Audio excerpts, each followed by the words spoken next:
Hey folks, welcome to another episode of the Creative Leadership Podcast. My name is Arne van Oostrom and this is my show. Today I speak to Jan-Erik Baars. He's a professor at the Lucern University of Applied Science and Arts. He's a professor in design management and he's also an author of a really cool book called Leading Design. It's very beautiful. It's beautifully designed, and it's quite profound. So I do recommend it. It's available on Amazon. So we talk about obviously his theories, his experience, specifically his experience at working at Philips Design for a very, very long time. So we talk about Philips, we talk about life and how he felt sort of an outsider, as many of my guests on this show.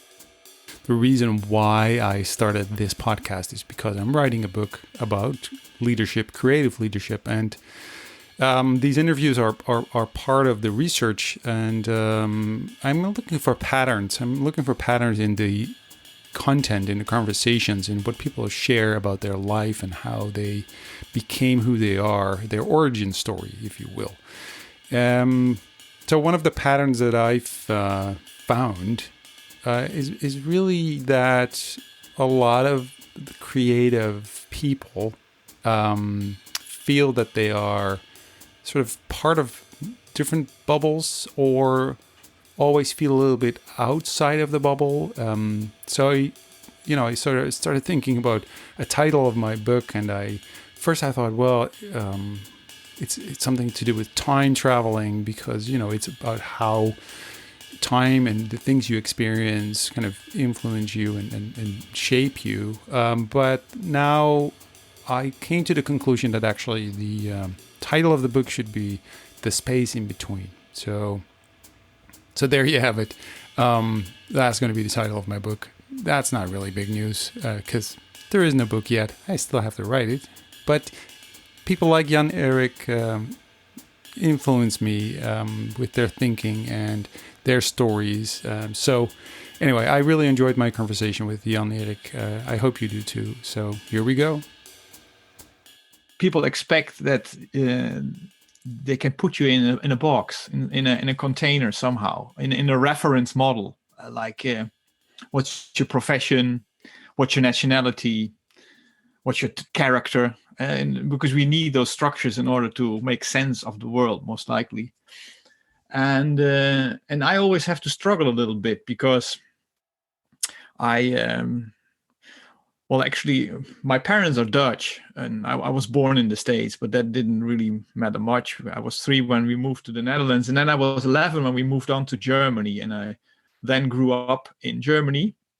So when people ask me, so where are you from? Where are you from? Then, then I say, okay, well, do you have a minute? Because I don't know, to be honest. I can't say I'm from somewhere. Because I've spent too little time at a particular location to say I'm from that place. So in the Netherlands, I spent a couple of years in the north, and that still had quite an impact on me because I was a kid, growing up on the countryside. But then I moved on to Germany, which is quite different from the setting, so to say. So first of all, it's hard to say that I am a Dutch or German or American or whatever. So that already means that you can't put me in that sort of box. I'm a hybrid or a combination. Like when I was working, and a lot of colleagues were confused, specifically the Dutch colleagues that I had when working in the Netherlands. They said, Jan-Erik, you're Dutch, but you don't behave like a Dutch person. It's like, what are you? Who are you? How do you behave like a Dutch person or not like a Dutch person? What's the difference? Yeah, well, we Dutch people, as you know, Arne, we at a particular point we give up and say, shut up, behave normal, just cut the crap, you are now too picky.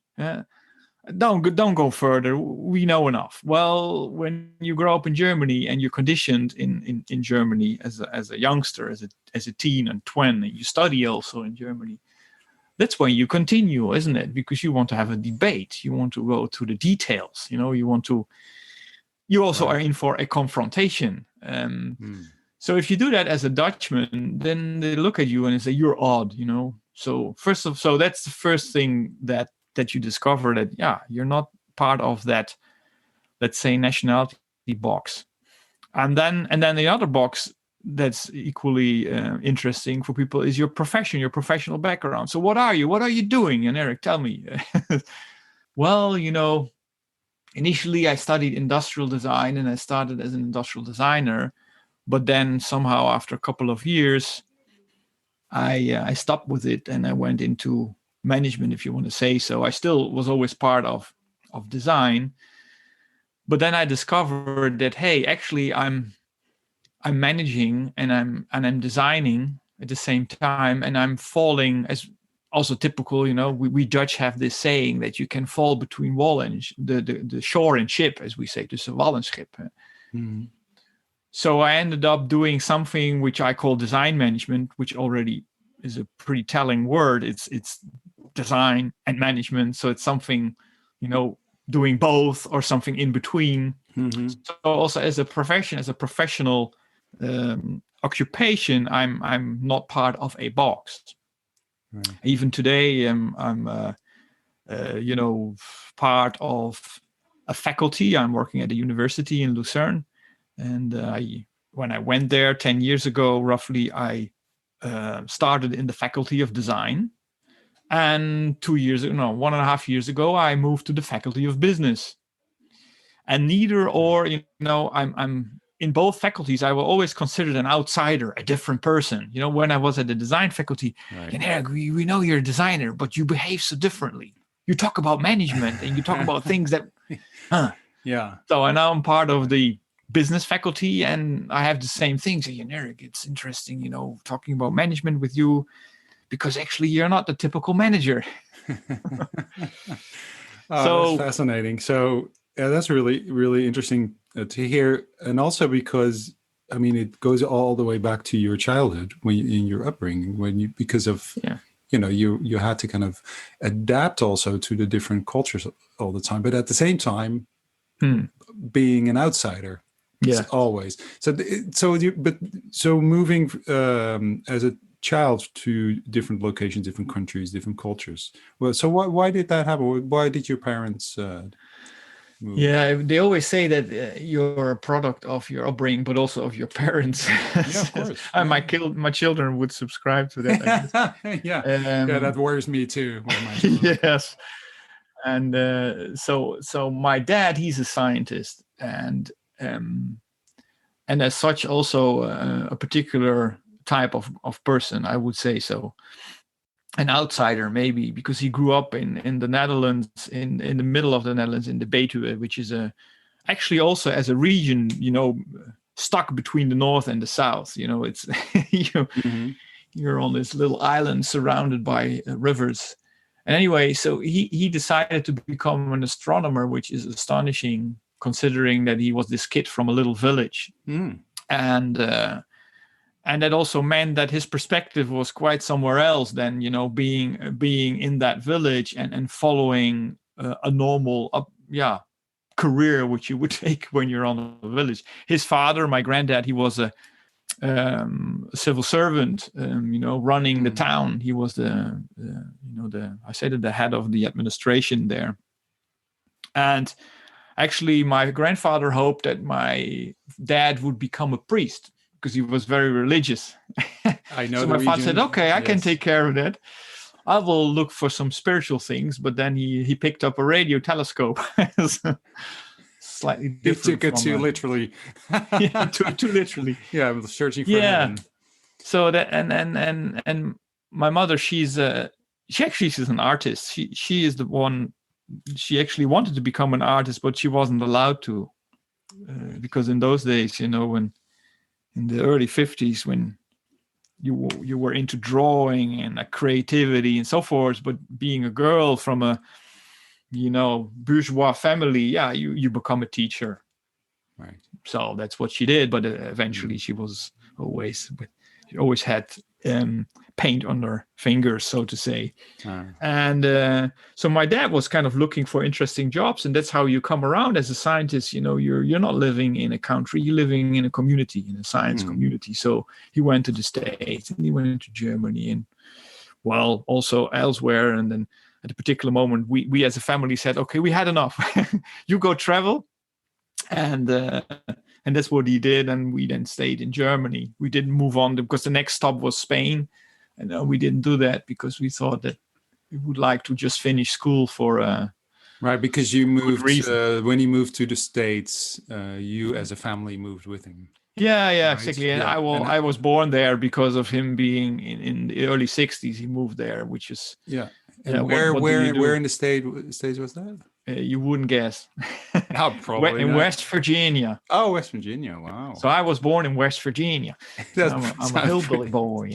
Yeah. And of all places, I've been back once, checking out that place, and Jesus, well, that's quite something different. And then I moved to the north of the Netherlands, which is equally remote. Because these telescopes, they build them in remote locations because of the radiation. Right. Oh, of course. Yeah, because of the light. Yeah, right. Yeah, radiation, radio waves. So far away from civilization as possibly. Right. Yeah. Of course. Yeah. Right. So that's interesting. So as So he always would move to somewhere remote. Yes, because that's where he could do his work. Okay, and then that means that you are in a family setting, which is actually not looking for settling down or don't looking for a local place to be. In my family, it was always, you're following your purpose, or you're looking for meaning in what you do, and then you end up somewhere where you need a house and shelter, whatever. But it was the content of what you're doing. Mm-hmm.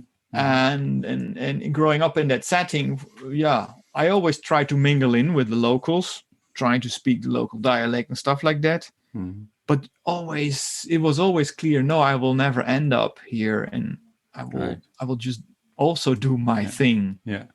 And what about school? Did you do well at school? Because especially when you're traveling and you're going to different countries, different languages, different systems. Was that something that you managed? Yeah, I think. Going from the Netherlands to Germany, of course, is actually culturally it's huge. I think it's way more different than a lot of people think.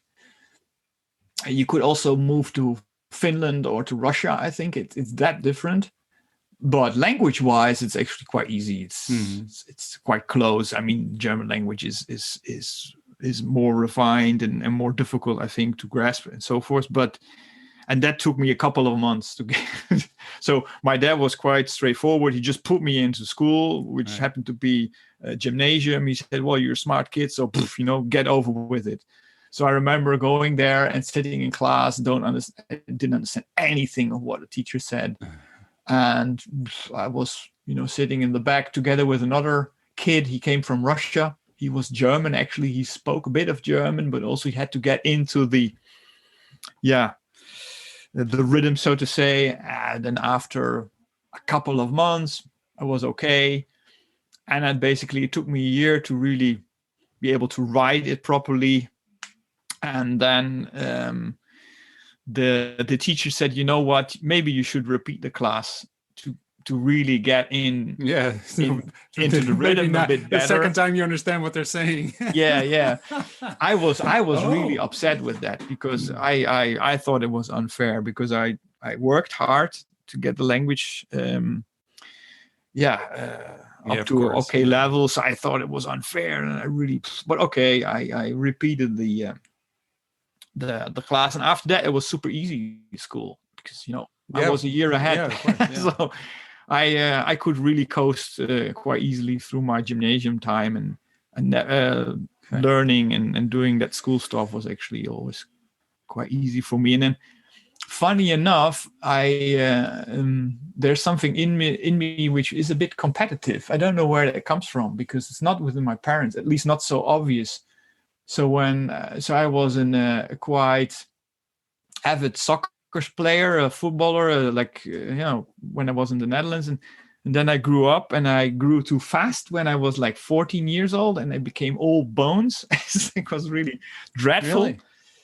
And then I turned to cycling, and that whole cycling thing, because my family was so not into sports. It was like absolutely, I mean, the physical body was not of any interest. It was all about either arts, painting, creativity, or science, thinking hard and deep and trying to understand, the universe, And then, and I thought, like, I need to do something totally different. So I bought myself a racing bike when I was 15 or 16, also because doctors said you need to do something with your ligaments and you need more muscles because you're all bones and it doesn't work.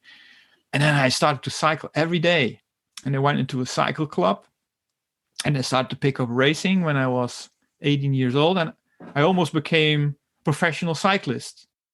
So I spent years actually cycling every day, which was Really spiritual. It was completely, the contrary of what I was surrounded. And going into races on the weekend, and I was mildly successful. I was able to go through the amateur ranks up to the highest amateur rank, and also winning races. wow. And being really totally sucked into a culture which was, it turned out not to be my culture, because I stopped with it when I picked up my studies. But it opened a world to me which was so different from where I grew up in, that even today it has influence on me somehow. Do you know what kind of influence? Well, it's like you realize that you're always living in a sort of bubble. You surround yourself with things, and it's your upbringing. It's maybe the location you're in. It's also the setting you're in, and then if you transfers to another bubble, it's like a totally new thing opening up. And ever since I'm interested into these bubbles to a certain degree. I go in there, like management is now the bubble that I go into. I'm not really part of it, I realize. So even when I was in cycling, when I was very competitive, I always was considered a bit of an outsider, a bit of a weirdo.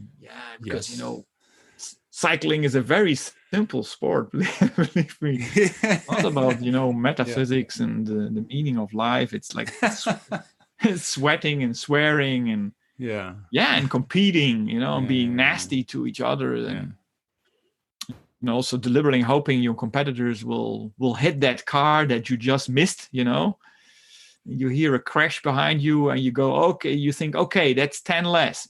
Go. It's totally different bubble. And if you move from a design bubble where it's all about, having a pen and a piece of paper and expressing your thoughts and your creativity and designing stuff in how you like them to be. If you move from that bubble, then in the management bubble where it's all about, securing and controlling and, making sense of the world and manipulating it, it's again another bubble. So that's maybe So, but we are still where you are. You are at school. You're still at school, and you're doing what you had to. After you had to kind of redo the 1 year, because probably the teachers noticed that. They told me, because you just didn't grasp the language at first, and now you can, and so do it again, and now But okay, so and then it was quite easy. So were you considered then also an outsider at the school, or did you were more integrated into I always try to blend in though. Because that's what you said, right? So you're gonna try to kind of blend in, maybe even the local dialect, and you try to blend in, but at the same time I hear you saying that it never really works. No, Because they still know. you realize, They know, you know. Yeah, they know. They know. You get these nice quotes, like, from school when we were done, and then we published this magazine, the school magazine, and I always used to do the illustrations for the school magazine, which already a lot of people thought very peculiar, because I was known to be the cycling guy, the competitive, sporty guy. That I was always exempted from sports classes because I was cycling, and so and then I was doing all the illustrations and the graphics for our school newspaper, and that people thought that was very odd. It's like compute. There's like no, those are two different things. Yeah. So and then they and what they did to the last version of that school paper before we then all left school was they did this typical one where you have a photo and some sort of description of every scholar leaving school. And with me it said something like, our Dutchman who always avoided to even remote, or who always kind of avoided to have that Dutch accent that we love so much, because I always was really into not sound like a Dutchman, though you would pick it up if you listen closely. But there were times where I really was like into really blend in, but you can't, as you said. It's not really possible. You can try. Well, I think the difference is that in the end you. Yeah, no, but I think that the big difference is that if the others are not trying to blend in, you are trying to blend in. That's the difference. I mean, the others are it's just what it is. They're not trying to blend in because they're even aware that there's something to blend in, because it's just their culture, it's their language, it's their thing, it's their bubble. And when you're there, you're trying to blend into the bubble. That I think it's something people will pick up on, because it's like, because it's somehow there's something else and that you're not showing, because you're trying to kind of, be someone else. And that as a human being, you pick up on it, whether it's a positive or negative, it doesn't really matter. But it's like most kids at school are trying to, sure, we're all trying to blend in some way, but in a very different way than you. We're all trying to belong to groups, as kids. But it's, I think it's interesting, because if you've always been someone who's sort of an outsider kind of, or someone who's trying to blend in, or someone who's comes from another bubble, or as a visitor in the bubble, that's something that I think is an energy that people pick up on. I think. So what happened next? So did you know then at that time what you were what you wanted to become, and did you have a kind of an idea of what your future was going to look like? Yeah, I mean, you're scientists or art, your parents or sports. Yeah, that's because indeed, you have these things around you. Again, your bubble is kind of setting the scene for what you would possibly become. And I had a difficult. I mean, this were like mid 80s. No internet, no nothing. So what would you know about the world? It's basically what your bubble. Maybe some things from books or television or whatever. But in the end, you orient yourself around, the different options that you can see, and definitely physics and science was something that had a huge attraction. Visiting my dad in his lab, and on these telescopes that they would build on mountains or wherever. It was very fascinating stuff. So, and also the way how they would work, this very focused, purpose-driven work where they say, we have to, discover new quasars and background radiation and stuff like that. Wow, that's very tempting. So I thought, like, and actually I liked physics and I was good at it at school, and mathematics was easy on me. It's very logic, logic is simple. So it's like, if you're a lazy person, math is the best that you could possibly do. And I was a bit. that never really worked with me, by the way. That's an interesting sentence when you're a lazy person. But it is true. It is true, because I had to really manage my resources, because I need a lot of time for cycling. So I thought, like, how can I go through school without spending much time? So I selected mathematics and physics and all these things, because actually if you practice 10 minutes per day, you're done. And okay, I also took English because the language was somewhat close to me, and I could speak it, also because of my family background. So I tried to find the topics that were. Well, I think a lot of people who are listening now are like, "You're crazy. What do you mean? No. Those are the worst topics. They kill me. You should talk to my daughter about maths and well, I did. physics My daughter had a similar problem when she like, was what are you attending talking school. about? Yeah, she said, "Daddy, how can you possibly say that math is so simple?" I said, it is because there's either wrong or right. Yeah. No, that is very true. Except, but with me, it was always wrong. So, but then that's another topic, because then that's the topic where a lot of people got influenced by, is that you can do a right or wrong, which is wrong in the first place. If you're at school, there's no wrong or right. It's just how to develop your brains, and I got that. Yes, quite early on in my school career. Yeah, but that's also because I think you have a father who's a scientist, and obviously I know. By the way, I have a father who's a scientist and a mother who's an artist. So I there you go. Yeah, so I have I have a lot of similarities there, which is really interesting. Anyway, so we won't go into that right now, but for me, math. I have dyslexia, and I think and it also affected my sort of ability to kind of. So I lose details, like little details. When there is a plus, I change it into a minus, and then I just didn't see that I made that mistake. I just didn't see it anymore. And but what I always was really angry at is that because I changed it to a minus by mistake, just because I made a mistake with my pen and I was stressed and all that. But if I did that. And if they would say, well, you changed it to minus, but actually after that, the calculation was right. Right? Because actually it wasn't, because I liked math, but I lost it where it was like, yeah, but my interpretation of, so like you can't change the question, right? In school, my interpretation of the question was this, and I might have made a mistake in my interpretation, but based on my interpretation, my answer was correct. Give me that credit, and they're like, no, it's supposed to be this way. And so I lost it. I'm fully, and I experienced this as well, and also at school, and also later on with my own children.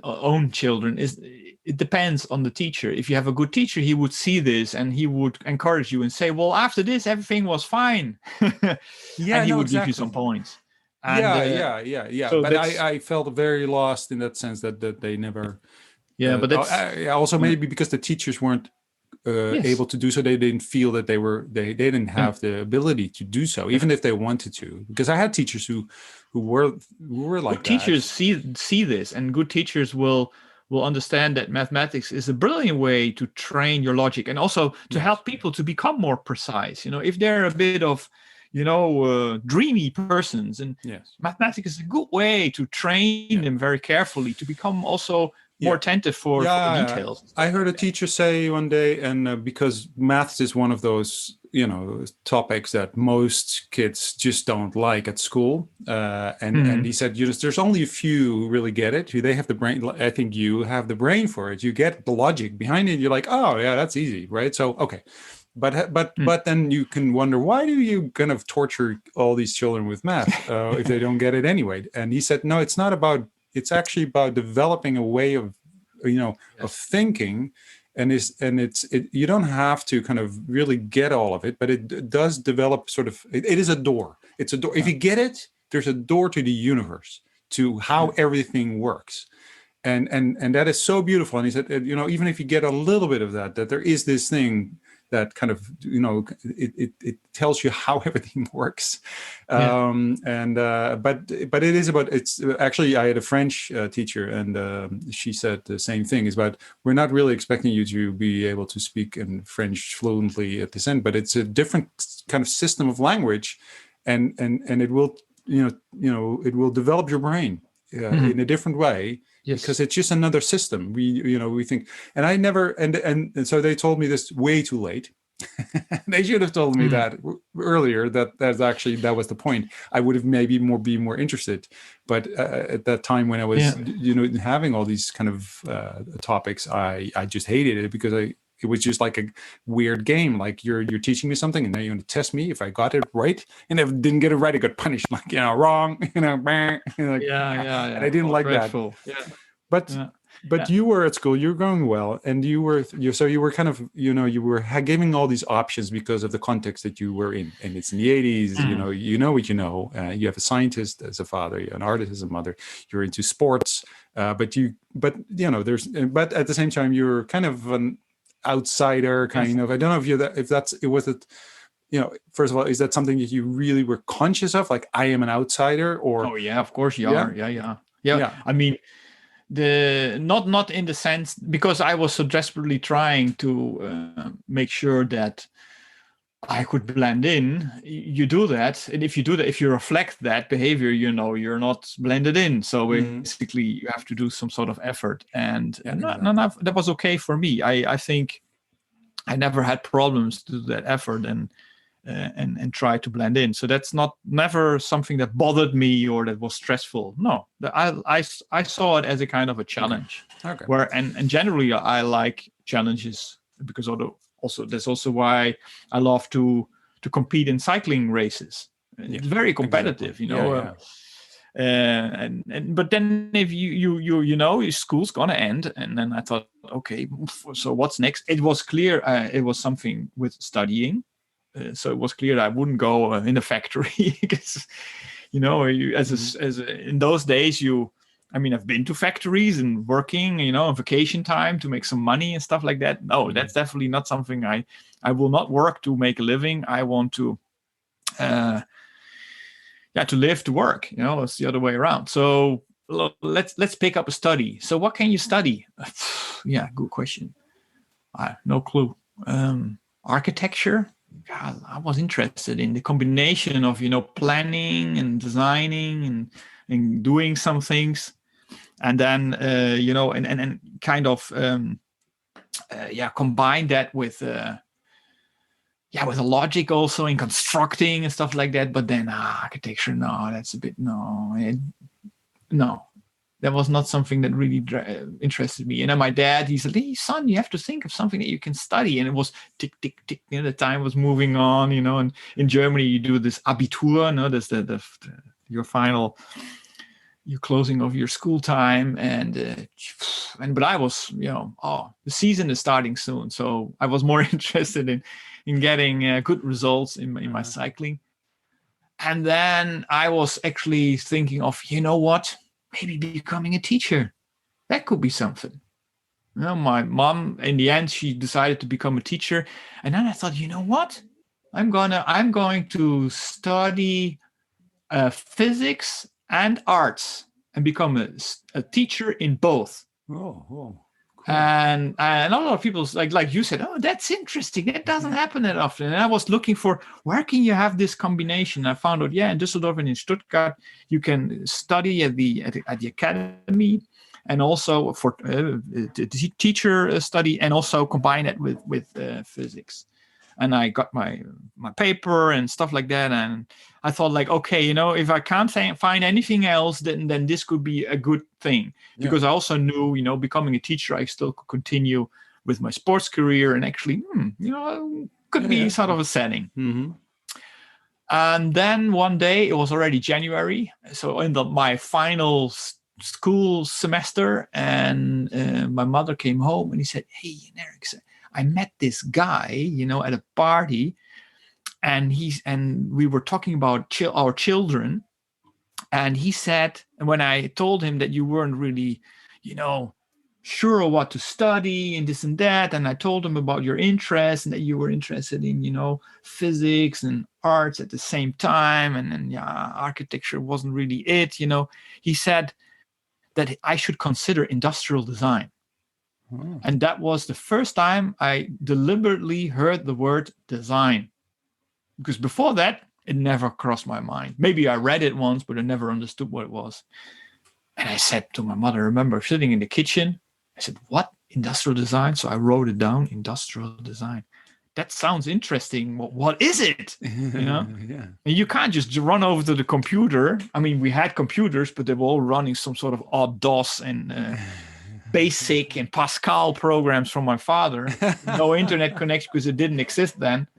This was like 1984 or something like that.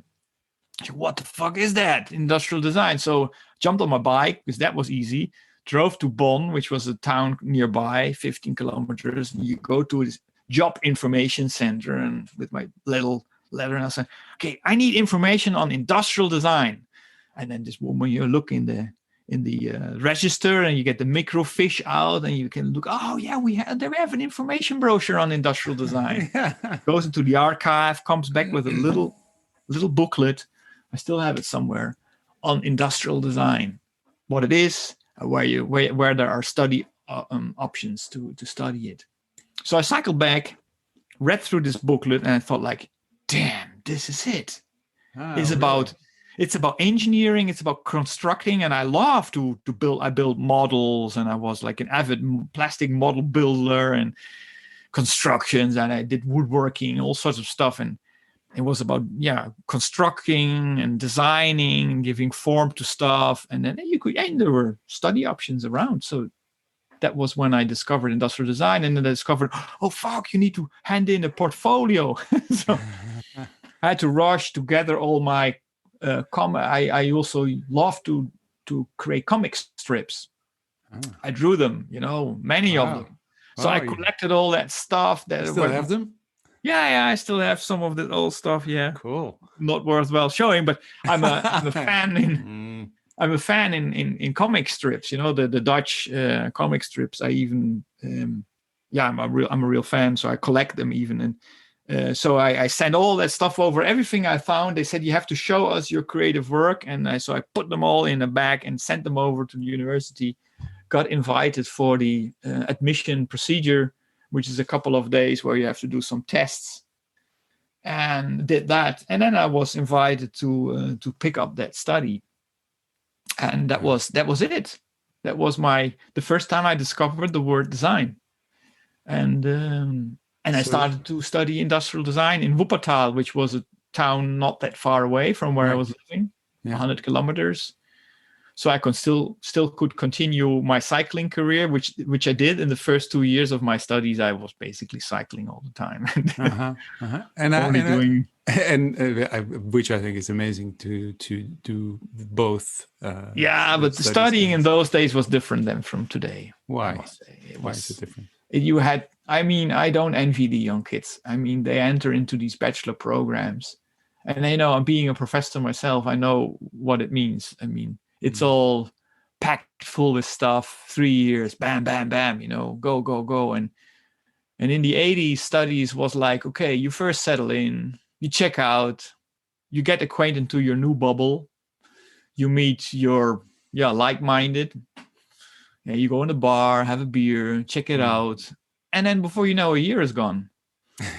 You plan maybe a vacation, you go for some work in a factory, top up your money a bit. And then you continue with your studies, and then the year is gone. It was a totally different way of learning about yourself, about the environment, about your bubble, and I could combine that quite easily with cycling and having actually a wonderful life. If I look back at it,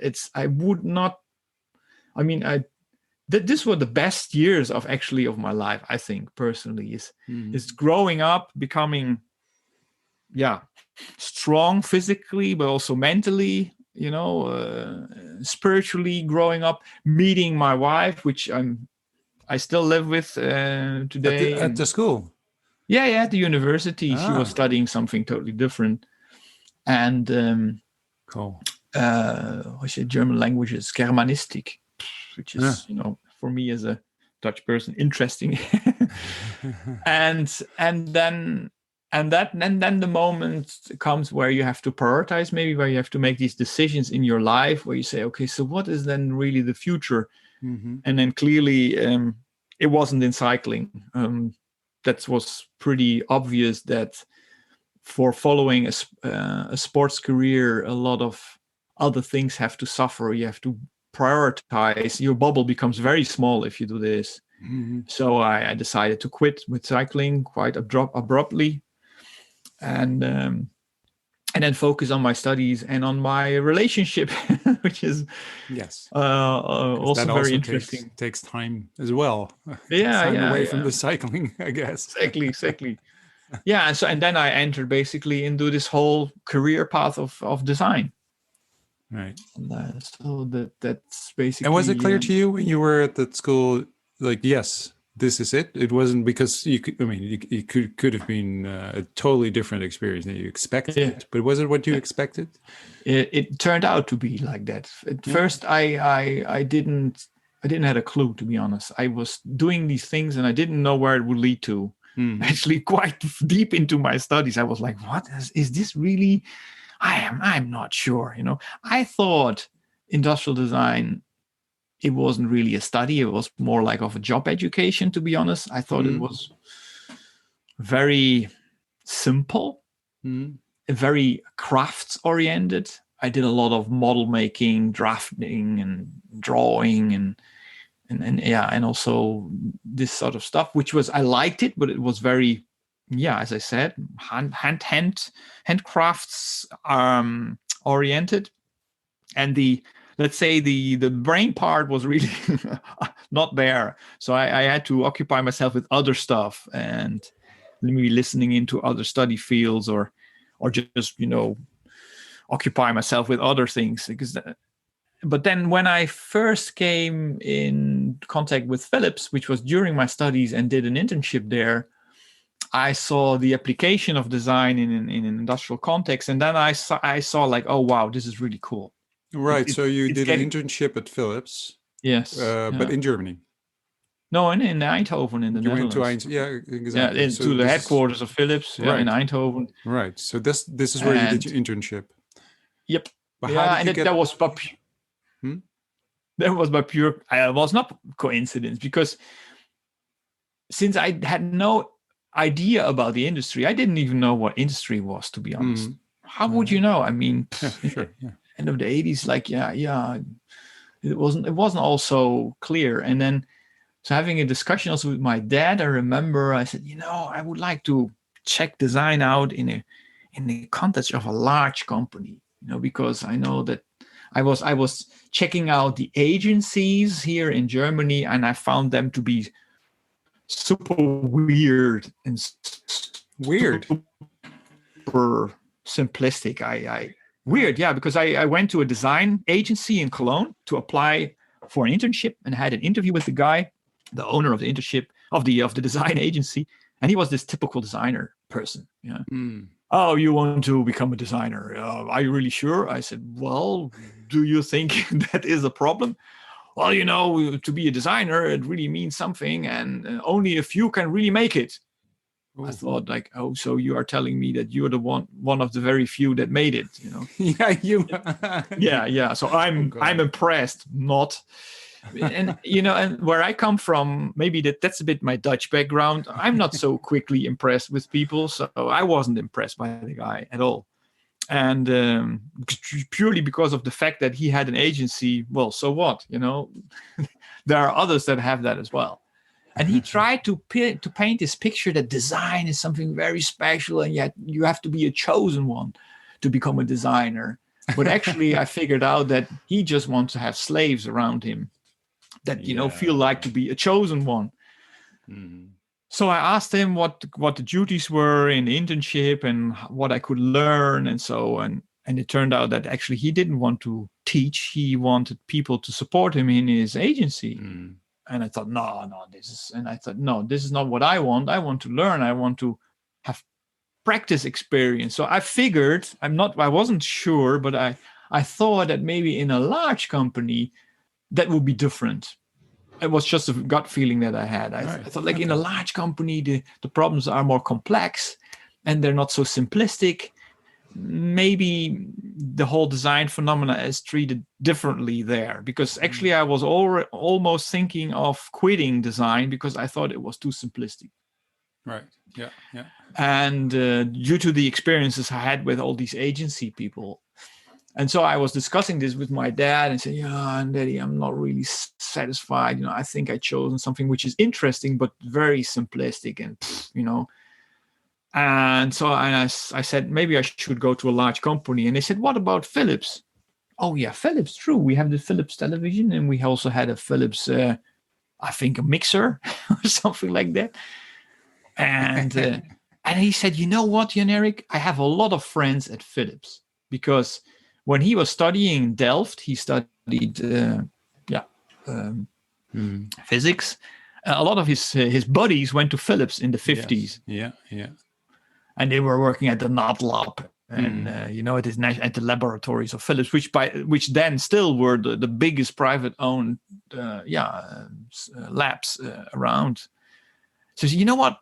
I'll make a phone call with my old friend Pete. He's working at Philips. And a week later or 2 weeks, I don't know. Those days, the time was different than today. He said, I got this contact address. They have a big design department at Philips, and here is the phone number.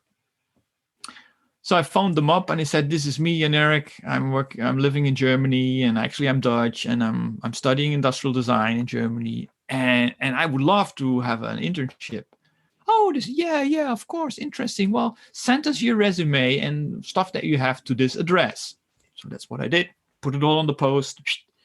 And then I don't know how long that takes. Another couple of weeks later, you get a letter back. And they said, well, we really like it. Oh, they found up.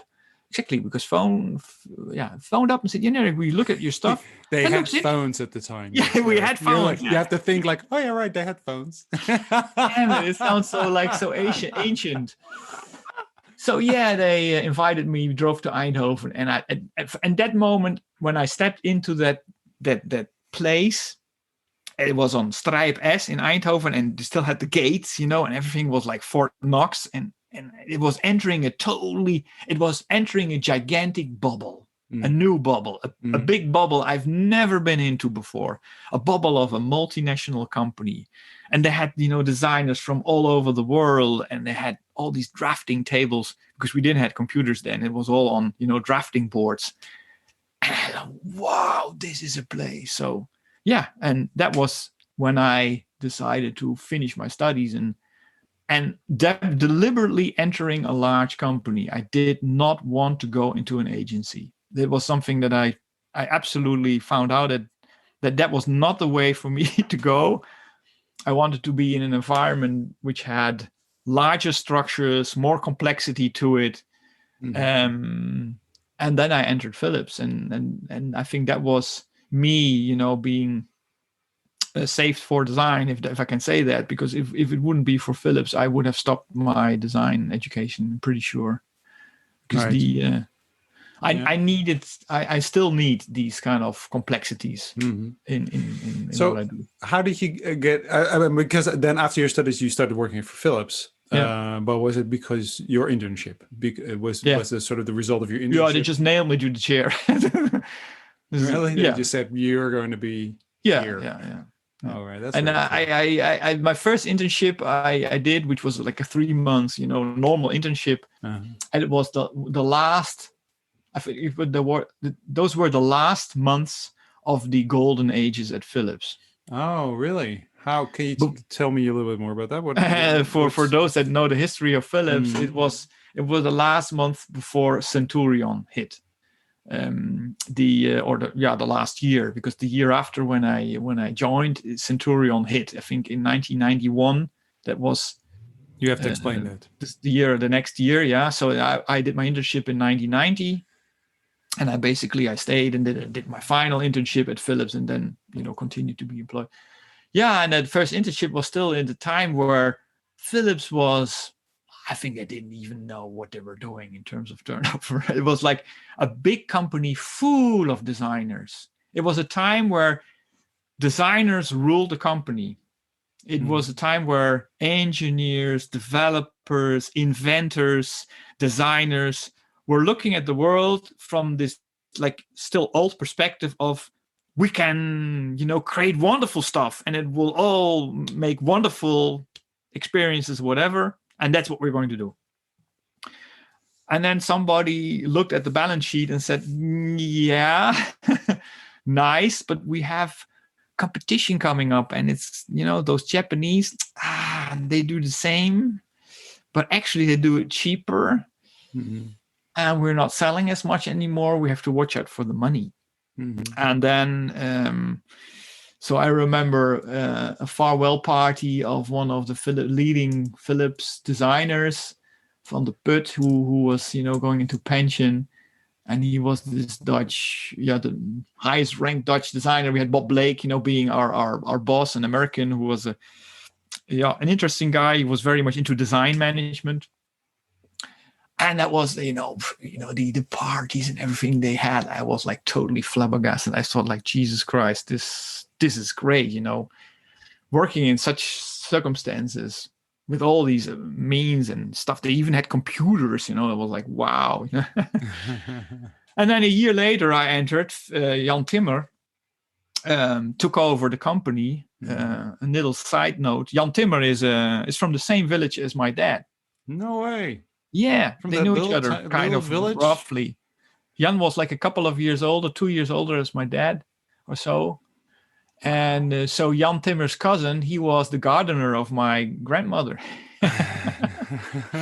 And my grandmother always used to say when I visited her, I said, oh, yeah, you go to Philips. That's where Jan went, I think he's doing very well. I said, yes, Granny. He's now becoming the CEO of Philips.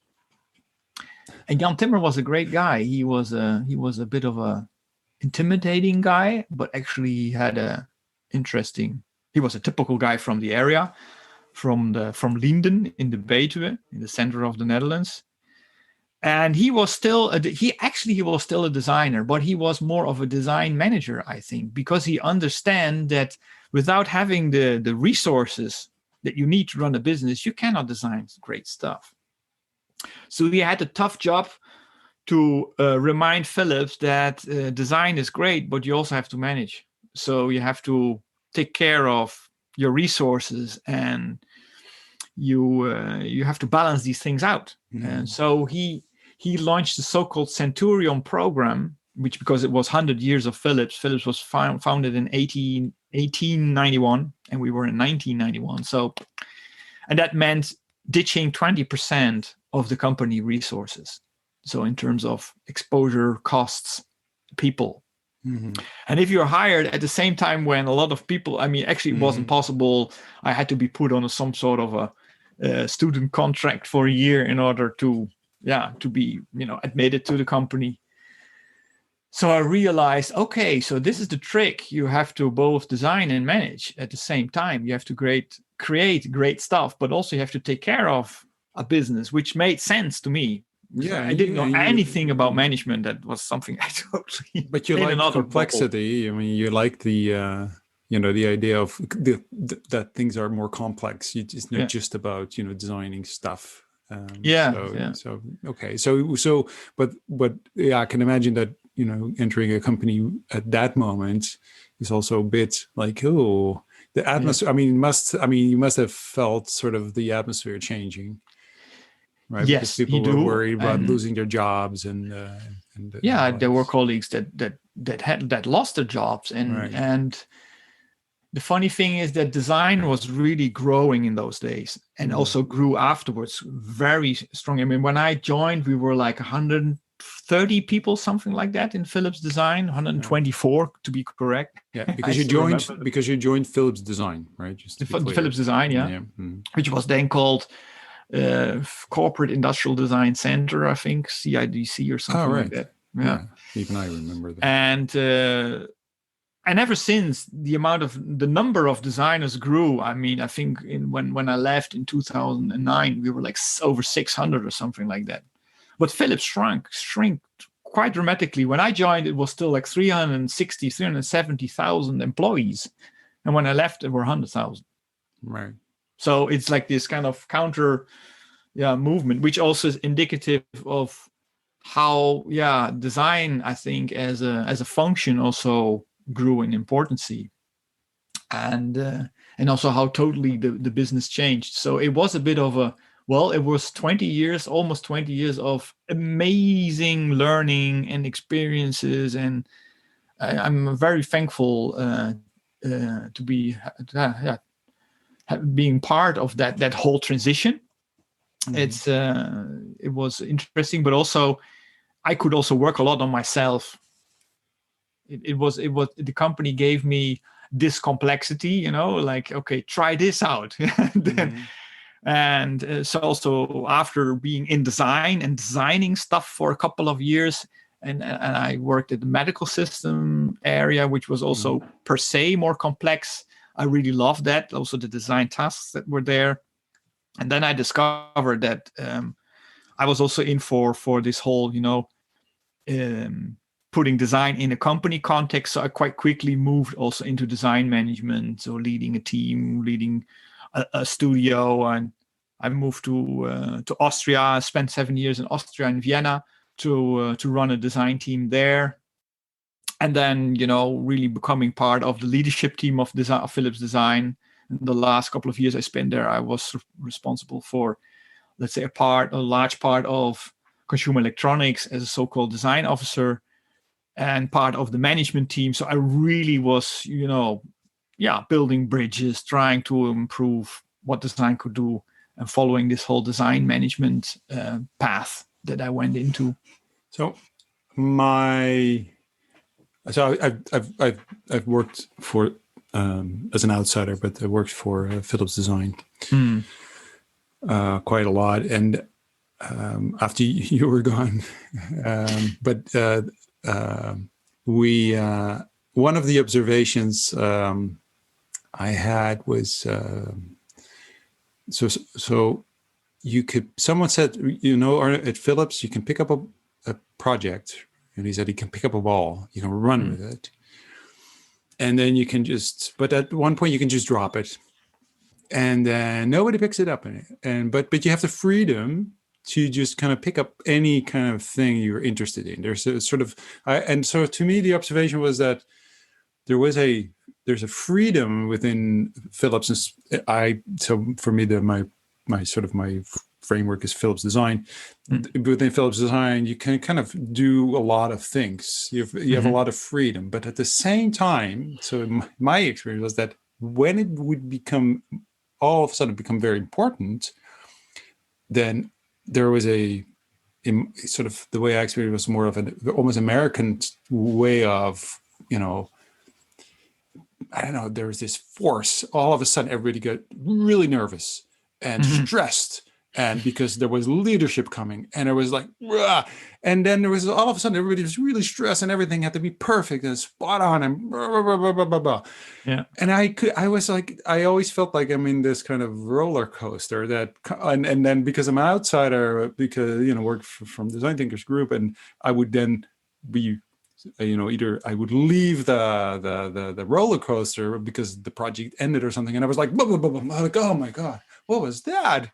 Whoa, that was amazing. Like, what happened? I don't know. And I'm never going to do that again. And then obviously, because it's Philips, it's an amazing company, and I love Philips Design, and I love the people there and the atmosphere, and it's great. So you go back again, you're like, oh God, I'm there again. And it seems safe. It's always like, it looks safe. Everybody's nice and relaxed, and it's great. And we're going to do stuff. I'm going to bring people together, and it's okay. And then boom, again, it will hit you like, oh, hits you in the face. Yeah, no, I know. So is that so? That's my personal observation of working, that I never really got it, like where to kind of, I don't know, found it really difficult to deal with. The other thing is, and this is something you shared with me, I remember you telling me a story that, because we were talking about this, there's this paradox with Philips and design. So Philips Design is amazing. They designed, always I'm so, almost frustrated when you see the books of the kind of these potential kind of designs, like these beautiful, like there is this beehive they have it. They never produce it. It's just for inspiration. It's like, you should produce this stuff. It's amazing. Why don't you do this? But okay, so, and they have this quality of design, and the Philips Design, I mean, everybody's these are so cool, great people. And then you walk into a shop This is back when they were still doing all that stuff. Yeah. You go in the shop and you go into this cheap whatever shop that is with cheap electronics, and you find this Philips brand on stuff, plasticky stuff. And this is where you told me that you experienced that as well, that you were at Philips. So anyway, these are two observations. Tell me a little bit more about whether I'm right or wrong, or how you experience that. This is true. And it's also the let's say the complexity or the diversity that I really loved and was attracted to, that you had these two obviously worlds not being able to merge. You had this whole world of design and yet this whole world of management, and now somehow they didn't go together very well, which I tried to do, and I think in some instances Philips was able to do that. And when it was able to do that, you could see the success coming in also in terms of business. I'll still think that in the medical area, there are a lot of cases where you can see this being achieved. In consumer electronics, only here and there. And I think Philips never has been able to integrate these both worlds into one, let's say, way of business doing. When the old Philips was, I always called them an engineering and design driven company, innovation, doing new stuff. I mean, Philips invented everything, if you want to say so. And actually, to a large extent, it's true. They did invent so many things. But in the past, you could get away with putting just stuff on the market because you loved it and it meant something to people. But then, if the market gets populated and other people and other companies are also able to invent stuff and picking up on that, more things have to be put in place. You also have to manage well. You have to do it in a particular way that it becomes business-wise sustainable. And Philips never really was able to do that. I think the biggest shock, and also what broke Philips to a certain extent, is the arrival of shareholder value. When I remember very well, when I was already living in Austria, it was 1997, and we got this new CEO, the one that replaced Jan Timmer, and that guy was a shareholder value disciple. He was hired not to run the company; he was hired to make money. And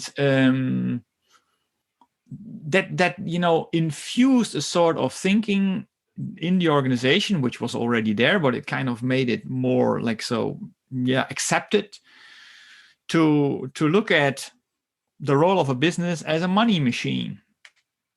And that's those 4 or 5 years of chopping the company up and putting every function in a box and making everything overseeable, controllable. It was like an overreaction, if you want to say so. And it's like injecting somebody with a vaccination. Oh, there we are. We are in the top. Vaccination, management vaccination, and then it kind of overreacts. It's kind of, it tries to be overmanaged. And this is maybe also what you've been observing. This kind of, this kind of harshness, this kind of ban, Well, there's fear. I mean, I noticed that there was a sense of fear, and at the same time, it was because of, Dutch, part of Dutch culture, I feel, is if you compare it to German culture, the Dutch can wing it, can go like something like this, we'll just try this. And then, whereas in Germany, they'll go like, wait, we'll have to kind of really go into the details, for days and days and days. And which the difference is that, there's different outcomes. But the paradox of having a very harsh culture as well. I had people who said, if this, starting from a wonderful, nice project where we were exploring things and trying things and asking really good questions, to Arne, if this is not going to be successful, I'm going to lose my job. Oh, well, now try to kind of experiment a prototype around that one. It all, in that in one project that for us it was like, and for me personally it was like, such a shame because there's so much talent and beauty, but it's exactly what you're saying. It's sort of this. There's the design and there's the business, and there's no blending. It's not. It should be one, and it isn't. And I think we'll get to that kind of philosophy a little bit when we talk about design being from also from your book, which I always felt that it's a shame, but at the same time, so the positive thing as an outsider for looking at Philips and the evolution of Philips is that somehow, somewhere along the line, they did kind of say healthcare is going to be important, and they changed the organization and changed the focus of the organization dramatically, and in a way, because it's everywhere, healthcare, and wearables and there's also, at least, and I haven't been at the meetings because to me, I'm always thinking, because they kind of decided that long time ago, way before we, mortals knew that was actually going to be an important thing. And I always thought, was that just a guess, or did they know, or how did they know that healthcare, connected health, and all that stuff that is so big at the moment and growing, because it's all about, really relevant things. How did that work? So for me, that's a very positive story as well. It's about at least it looks very visionary, that it's not about light bulbs anymore. But when it was a time, it was all about light bulbs. Yeah, I mean, that's where they come from. I mean, Philips always has been, right from the beginning, a startup. I mean, these two guys, the Philips brothers, they were, teased by their father when the Dutch government had some seed money to spend. And that's why they said, we have to pick up something new and cool in order to get that seed money. What can we do? Oh, electricity. Yeah, nobody has it. That must be something. That's the future. So that's why these two dudes from the West went to the South, which was by then still underdeveloped. And with some funding money from the government, they set up Philips producing light bulbs in a town where there was no electricity. So that's visionary from the beginning, but also very business oriented. I think that always has been also somehow in the background. But yes, I think always with some sort of a visionary approach. And I always felt that when I was in Philips. And I think at the same time, this also sort of opportunistic approach also is part of the company culture and also part of Dutch culture. We can do this and this and this. Let's bet on more horses than on one. I remember strategy meetings and also documents where there was always health tech, but there were also others. Right. And let's see where it goes. I think the chopping off all these parts of Philips was partly a strategy, but also I think to a large deal also an opportunistic approach. Right. On seeing what can we cash in right now. I mean, when this Boonstra came in and brought in this whole shareholder focus, he needed cash, so some things were chopped off quite immediately for that purpose, and then the money was put in others in order to focus. And clearly, if you bring in a management perspective as opposed to more a design perspective into an organization, you're into controlling and overviewing and rationalizing what you're doing. And that means that, I have this, I have this, I have this. Well, actually, managing all of this, managing a conglomerate is complex. Well, I would say, yes, why not? But if you have a management perspective, then you say, and you had others, you had Siemens and GE, all these conglomerates at the same time making the same decisions. Chop off the complexity, it's too complex, you can't manage it. Let's build, conglomerates, you cannot do that. And that was almost became like a rule of law. Well, now we see Samsung and Huawei and others, big conglomerates, getting traction quite a lot. and large companies like Apple or Microsoft becoming almost like a conglomerate again. So it depends. Yeah. And I think the what I discovered is in Philips is, and this kind of kept me busy also afterwards, and also led me to look in the relationship between design and management. It was the difficulty, as you said, to combine those two things and to look at this more holistically. All right. And also understanding that it's not either or, but it's both. And Right. Exactly. being part of Philips Design, there was always this kind of ignorance almost towards business topics or management topics. And if it was like overreacting, like what you said. I will lose my job tomorrow. Or we will, if we can't do it like this, then if we cannot squeeze our supplies, and we cannot, it was always very overreacting instead of embracing it and making it part of your own way of working. It was like, and now I have to manage. Yeah, exactly. It was never. I could tell the difference in tone of voice and even the eyes. I'm seeing people in my mind now that I work with, that I saw it in their eyes. Like, wait a minute, something happened. Something happened. What's going? Why are you so stressed? We talk about money. Oops. Yeah, were you so stressed all of a sudden? Like, or they had to be like a presentation to some kind of whatever venture board or something, and everybody gets so stressed.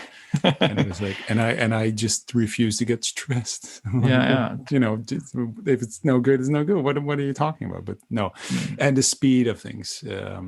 Anyway, but that's the complexity. Those are it's also the way most companies try to deal with that complexity and the balance between the two. So you left.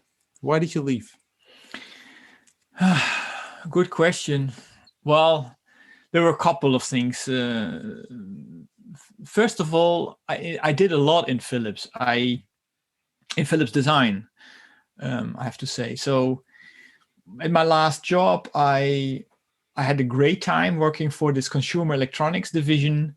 And together with that division, I think I achieved some things that I set myself as a target. I wanted to also help the business to become also, business-wise successful. And we achieved that. It was a bit of a success story.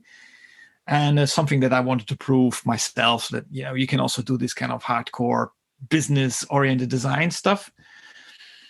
And then I was also reporting directly to the head of the design group.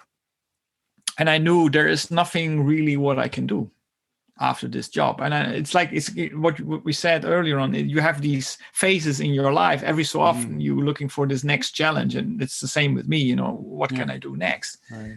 And I knew for sure I will never be able to follow up my boss, which I could do, I think, from, let's say, capability perspectives, but not from my setting and positioning perspective. I knew for sure they will get somebody from the outside. They will never, bring somebody up from the inside to run this place. So I know, no, career-wise, there's not much I can do in Philips Design. So either I move within Philips, which could be an option, go to the business, pick up a job there, which some of my colleagues did in the past. And I thought, like, wow, all these businesses, this is not really something you are desiring. So actually, I wasn't actively looking for another job.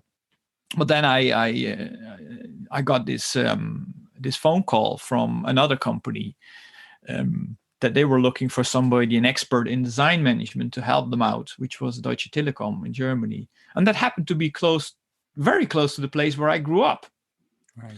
And where also my parents returned back to. My father was running into his pension, and I thought, like, whoa, this could be interesting, being in Bonn, I know the town and the area, living there is just marvelous. It's just amazing. You have the Eifel, you have the Rhine. It's like, I thought, yeah, it could be interesting.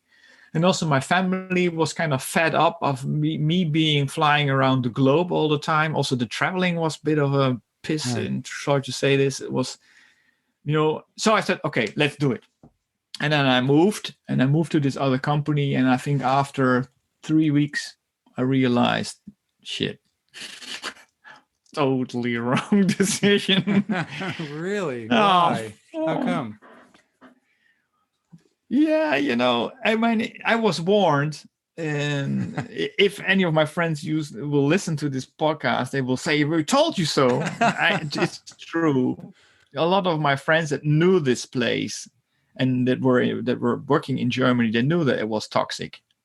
But I thought, like, I'm in for a challenge. I'm in for a challenge. I thought, like, I'll test it out. So the head of that design team, that person was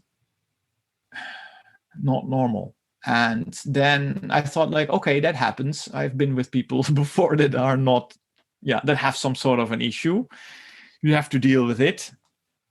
And it turns out that you simply cannot. And then I found out that the organization around her and the larger organization was just absolutely toxic and completely not what Philips was. As you said before, Philips was an open space. A lot of things didn't work there. I mean, they couldn't deal with management. They had really issues in interdisciplinary working. Lots of issues, but it was an open space. It was also to a certain degree, friendly space with all the harshness that it could have, all the Dutchness about it. It was still, you could say what you wanted to say. And it was also supportive to a certain degree. Now, this new space was completely the contrary. So I basically said, okay, this is it. I have to quit altogether. So I did. A year later, I quit it. I ran away. This was the first big crisis in my life. Without a job, without an income, with the kids still being in school, with a mortgage, with a wife, with no real income. I thought, like, shit. So now we are going to be put to the test. and then basically you also say, so what do I do next? And you get all these issues coming in that are beyond what you normally have. It's so there's no monthly pay. So I had some savings and I figured out, okay, I can sustain for 2 years. Picking up some support money from the state. And I said, well, within 2 years, you should be able to find the next new thing. I told to myself, I looked in the mirror, I said, Jan-Erik, you can do this. Within 2 years, you can find something. Knowing that I was a hyper specialist, I wasn't like a painter or a carpenter or something where you can say, well, you just, or a manager. I was a specialist in design management, having spent 21 years in. Yeah. So to be honest, it was very hard it was the hardest time also in my life. because also not just that you're a hyper specialist, so how many jobs are there, but for people like that, but also, is that going to be more fun? And is that going, or are you just going to end up in the same space, but then maybe with another company and doing the same thing? Yeah. So how do you, because you came from Philips, which you described, I mean, I can really imagine that there are not that many companies with such an openness and such a, all the good things. I mean, every company has good and bad things. So, so where are you going to end? I can imagine that you're like, what do you like, same, but then in another company, or who's going to hire you? So. And exactly. And that's what I thought, like, if you now would go to these placement agencies and headhunters and say, well, I'm available. You're like 45 years old. Yeah, okay, that might still be the age, but do you really want to go in a company? Do you want to run the risk of going somewhere else, maybe to the States or wherever? And then you have to leave your family behind because they won't go. That was quite clear. Jesus. So then I said, you know what? There are 2 or 3 things that actually I always wanted to do. I wanted to do more in lecturing and education, because I was, already since the end of the 90s, I was doing all these sort of side jobs at universities. Right. And I always liked it, and it was always liked by the students. They always thought that I was kind of a interesting guy to have around in a lecturing program. because a lot of experience from the practice, and also a lot of theoretical stuff. And teaching wasn't something it wasn't strange to you, because first of all, you're teaching. Your mother was a teacher. You actually you thought about being a teacher right at the start, right? So it's not like it's not an odd thing for you to no, and that was one direction, and the other direction was, okay, you know what, I have particular knowledge that I gained. I also by then already had models developed and stuff like that. So let's set up a consulting business for this particular issue, supporting organizations to make better use of the competency in design and management in the collaboration of the two. So design management, so to say. Yep. And well, that the lecturing idea was quite quickly. A couple of months later, I had a job. It was coincidence or not, I don't know. It's hard to say if that exists.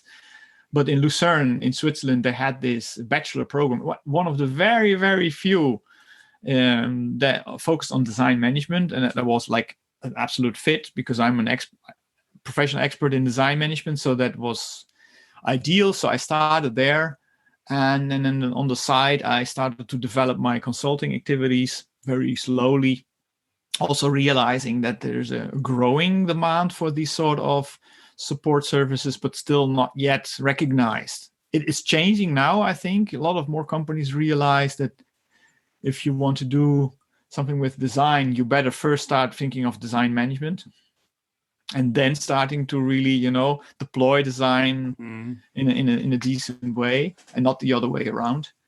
And so that is growing. But yeah, and this is already also, again, 10 years in the making. So right. I headed the design management program in Lucern for like 7 years, and then it was 7 years. So I thought, I need to do something else.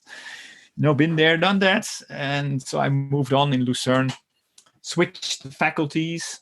From the design faculty, I switched to the management faculty, which I think is what you have to do if you're in design management. Yeah. And now I do a lot also in research. I investigate how organizations are, dealing with competencies, and how you can basically also detect their competencies in management and design in these sort of fields. So that's very, very interesting, also complex work, which I like. Yeah. And then on the side, I'm running my design consultancy, my Pre-New, which I run with 2 colleagues, 2 friends, 2 partners. And we support organizations in exactly these topics. Yeah. Right. So recently you when did you start writing the book that you published recently? So when did that start? It actually started when I quitted Philips and I moved to Deutsche Telekom. Really?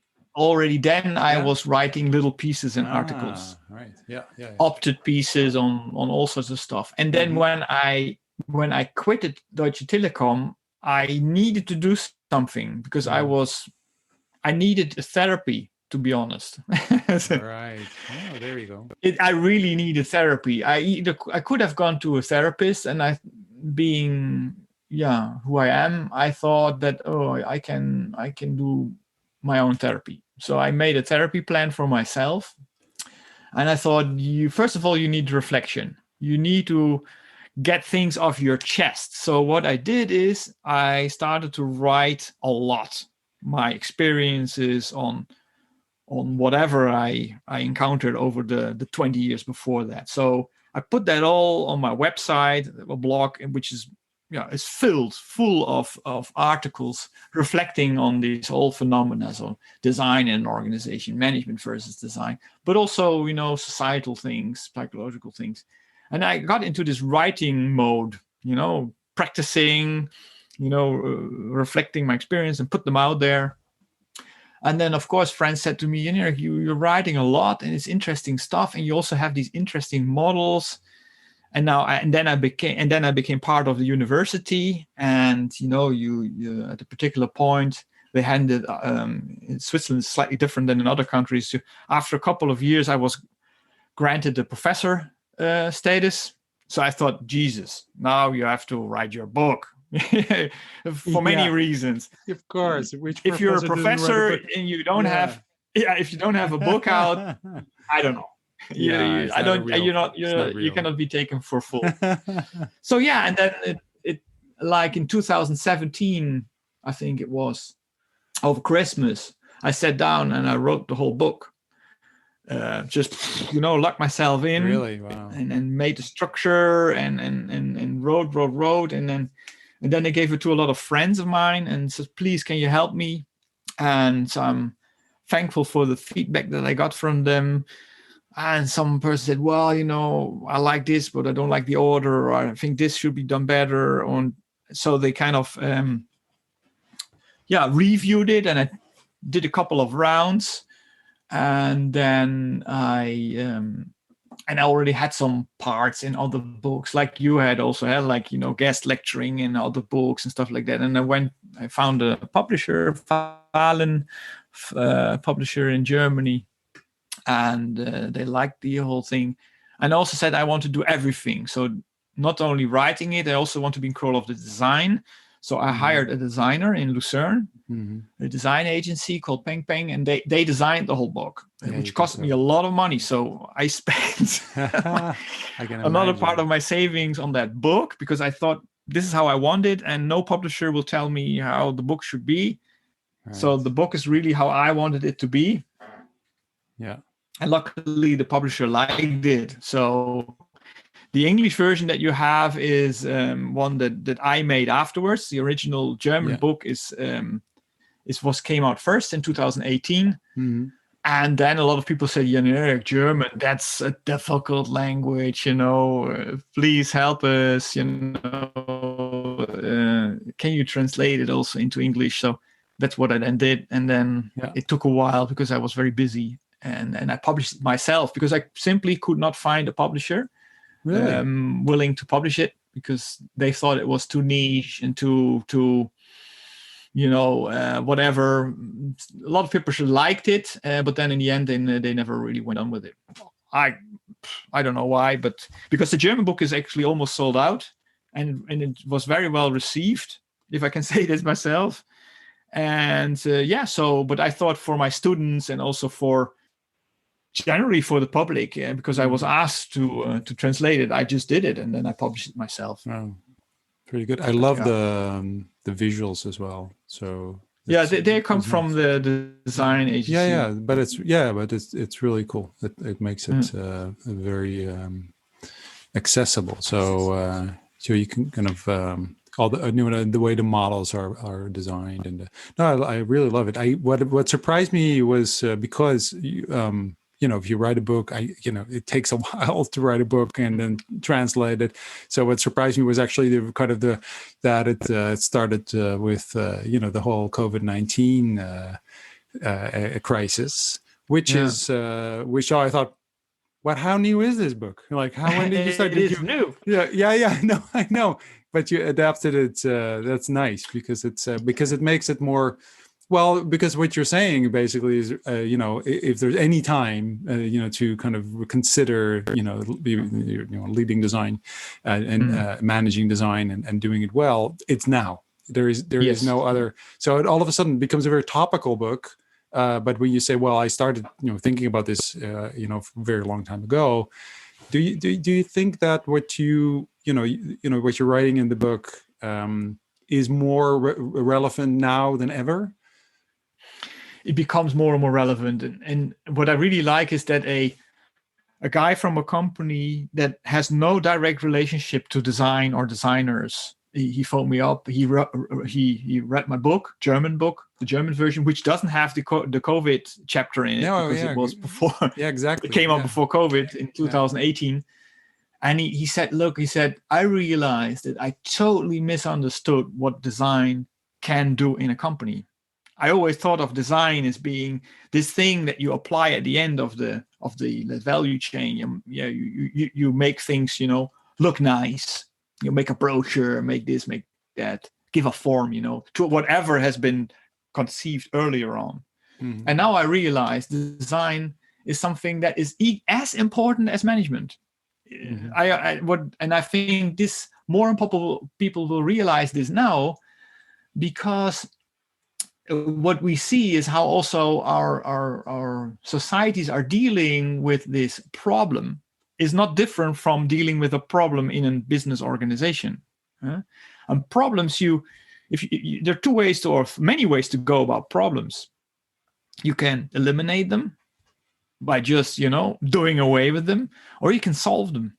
Yeah. And if you want to solve problems, you need to have a design approach in it, because solving problems means understanding the problem from another perspective. It's not about doing it away or eliminating it, but really looking at who's inflicted by all of this. Mm-hmm. What are the stakeholders' view to this? So you're going into the so-called, the kind of design thinking approach, where you think in terms of options and solutions. And in order for an organization to be able to do that, you have to have design. You have to embrace design, not only in a form of form giving, of artistic articulation, but also in the sense of, giving form to your thinking process and allowing different views, etc., to come in. So because I like that design being part. So it's your design thinking. I might not agree totally with this idea of design thinking is all about thinking, because that never had, to me, is like, no, yeah, I know it's in the word, but that's not what it was at all. It was about doing everything.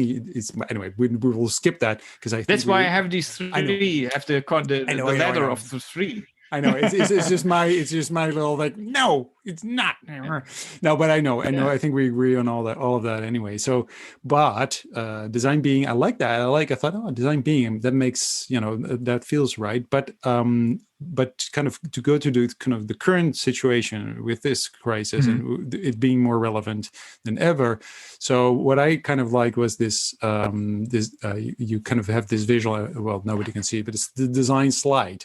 So if you go, but it's so relevant when you're saying, at least it's my fear that you can take this crisis two ways. You can say, so because of this, what you're saying here, the misleading fact about the design maturity model is the notion that as soon as you have climbed a step, you also have a secure hold, that's where you're going to stay. But actually, your design slide, I know how it's visualized, but I think we all have experienced that in the past as well, where it's the first to go. Design is like, because I remember working at a corporate where they talked about the indirect people. You have direct people, they make money directly with what they do, and then you have the indirect people, and they don't make money directly, like internal communication people and stuff, people like those, right? So who are the first to go? The people who don't make money directly, which is, to me, is like a whole misunderstanding of the complexity of an organization and why it's successful. But design can be, all the UX people that have been hired, all the design that is kind of put in place in these organizations.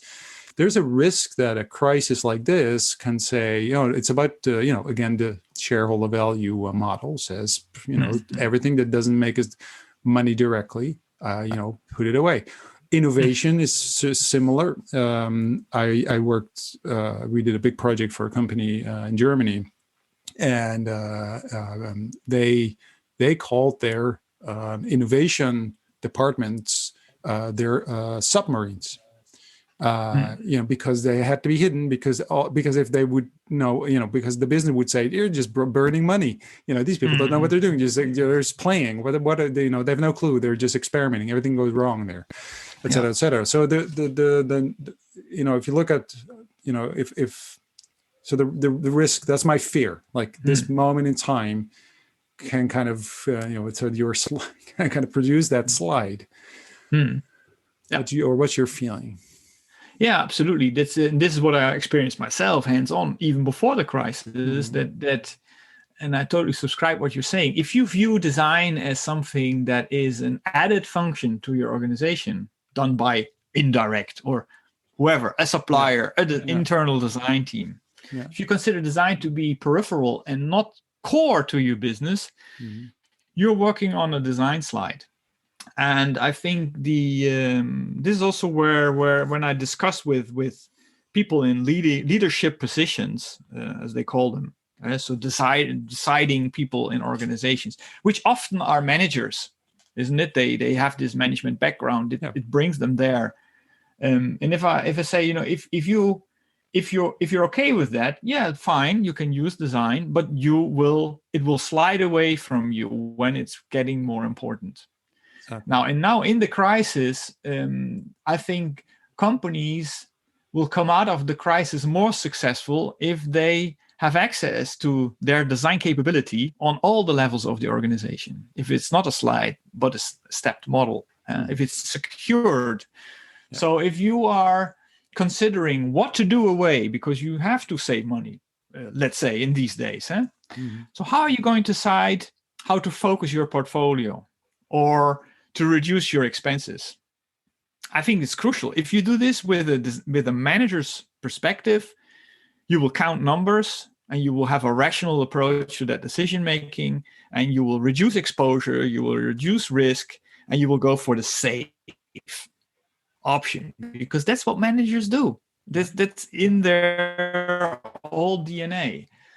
Well, it could very well be that you cut away the important stuff that you will need to be relevant for customers when they come back after the crisis. Exactly. Right? Because in a management decision, there is no imagination of what it could be if you would continue with one or the other option. So if designers are making their decisions, which I call without design being, so without an idea or a competence, an ability to imagine what the decision will mean in the future, if they are not able to do it in this way, they will throw away stuff which is essential. Right. I have this analogy also in my book. It's like, that balloon, oh shit, we have to go over that mountain. There's this crisis. You have to shed ballast. You have to throw away stuff. And managers often throw away their gas bottles. They throw away the stuff that will bring traction, because they have no oversight. They have no imagination what in future eventually will bring traction to the business. And here I clearly, from my observation overlooking various companies, I see those companies and organizations, can also be nonprofits, make a difference if they have this the competency of design, not only with designers, which are the ones that are I call them are part of the design doing activity of an organization. So if they don't have that competency not only there, but if they have it everywhere in the organization, so also in the processes and how to run the business, if they have design competency in there, and also in the strategy, very much there, so which is this design being level as I describe it. Actually, the ladder is a borrowed model from the so-called Danish design ladder, which is a step model. It's like a maturity model. Yeah. But actually, I think if I would redraw it, I would put design being at the bottom. I think it's the fundament of an organization. It's like, for me, maybe an iceberg is a good analogy. Mm-hmm. It's way at the bottom of the iceberg. The design being is the thing that nobody sees. It's tucked away in darkness. Yeah. But if it's not there, the design doing will not stick out of the water. Yeah, exactly. I like that. That's a nice image. Yeah, because because the way we use iceberg models often at the bottom is the mental model, is where it actually, and the mental model is actually what kind of creates systems, and in the end, all the kind of the events that you're seeing, although those are just kind of temporarily, but then there's they're supporting systems underneath, and it's this mental model, so which is basically, it's a lot deeper, and that's where your design being is, because it is not just what you do. It's not just because it is where does it come from. So that's really interesting. I like that. But think I have an iceberg model. Yeah, I do have an iceberg model. Yeah. Of course you have it. I was thinking. You're like, wait a minute, where's my iceberg model? Which page is that iceberg? Yeah. Of course. Page 151. 151 is the iceberg model. But, no, you exactly. So, the point being that it is, and you mentioned that word earlier. It's you have to kind of think about these things holistically as well, which is always scary for managers because that sounds complex and big and expensive and but I think we're moving towards a time where companies who, and it's not like there's going to be companies like big corporates that maybe in our mind are doing things all wrong, are not just going to disappear. But I think there's an opportunity for companies who do things differently. I think there's an opportunity for companies who think about, what you're calling design being, but also about, long-term, not just shareholder value, but why are we doing these things? And then where, where you are connected to, you stay connected to your roots instead of you're forgetting about them, and you build a whole business, community around this kind of startup like Philips, for instance, and then all of a sudden you forget where you came from, and you find where you came from actually the scary bit, because that's where you were entrepreneurs and where you tried stuff and you're like, hey, this is cool, let's go and invent something. I think companies who can understand that balance and find that balance, and I think that's what we see. I think companies who are in balance with both of these kind of aspects, they're doing well, and companies are not, they're not doing well.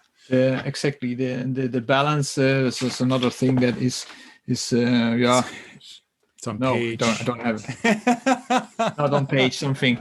It's in my German version. I took it out in the English one because I didn't pick it up in the book. But I have this Venn diagram, and this is supposed to show, a good harmony of design and management in a company. And I think this is exactly the issue, what you just say. It's about the right balance.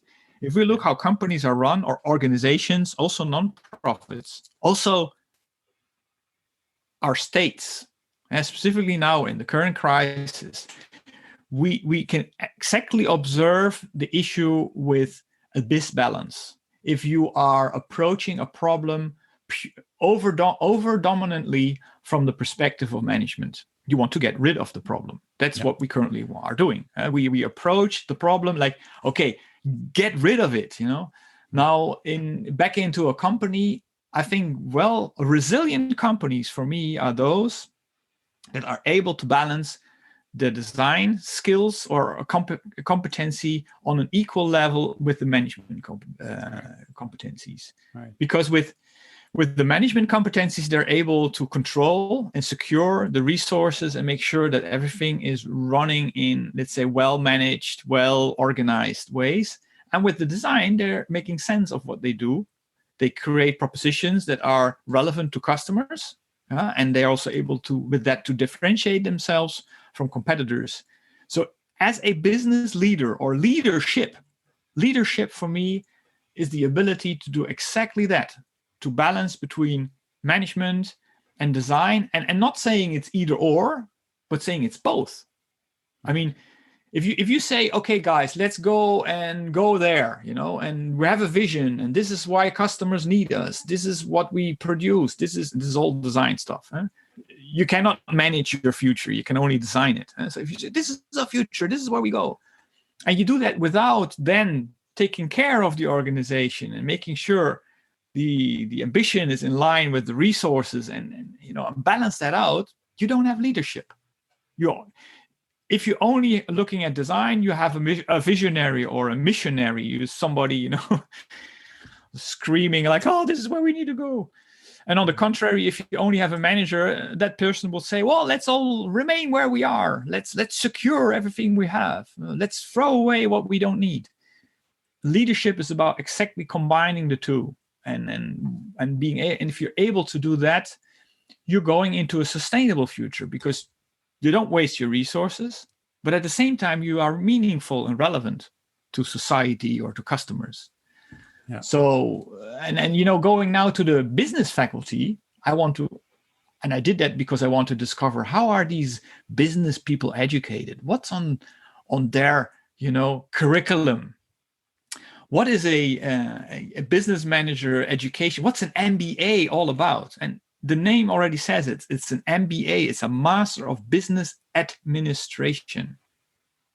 And it's not a Master of Business Design. So I think that's already where you can see we have the wrong focus. The focus is on administration, on security, on taking care. It's important, absolutely so, but only if it's balanced well with the Master of Business Design. And these aspects of design are I think, growing also with the notion of design thinking, and also with generally paying more attention now to design topics, but it's by far not there yet.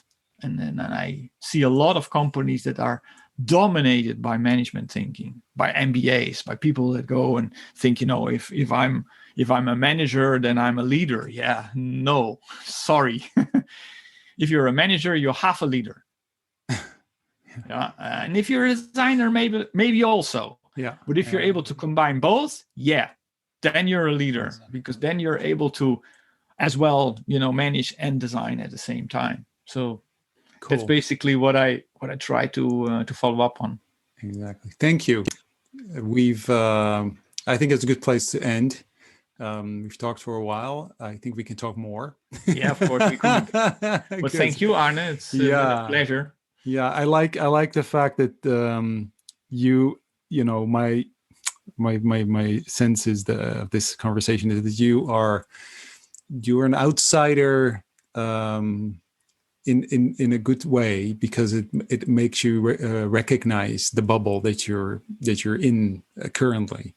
And and I think we need more people like you, because you are the bridge. You can bridge all these bubbles, so you need to be a little bit of an outsider everywhere, really, because it means that you can connect to all these different bubbles, and you can, you might not be, totally fully part of that bubble, but it does mean that you can be the bridge between all these bubbles. And I think that's such a so it's so cool to hear that, because I really believe in it. We need those people, and it's so interesting to hear that there's people like you there, and you are doing that. You are doing that.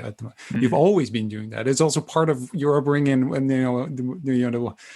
that's who you are. It's not it's not a role. It's not what you play. You are that. That's just the way you are. And I think there's more people, and I think it would be good to recognize people like yourself, and there's more of them, that they can have a very important role in the future, in the future in the businesses and in societies, governments, and everywhere. And I think we need to have the guts to give these people a place where they can be of importance and influence, but it takes courage, because it takes courage to bring someone in who's from outside of your bubble. Yeah. So. So that's really cool to hear. So to see you as I think that's true leadership, to be able to kind of go into a bubble and try to understand it and try to blend in, but never not be yourself. So thank you very much. Yeah, thank you.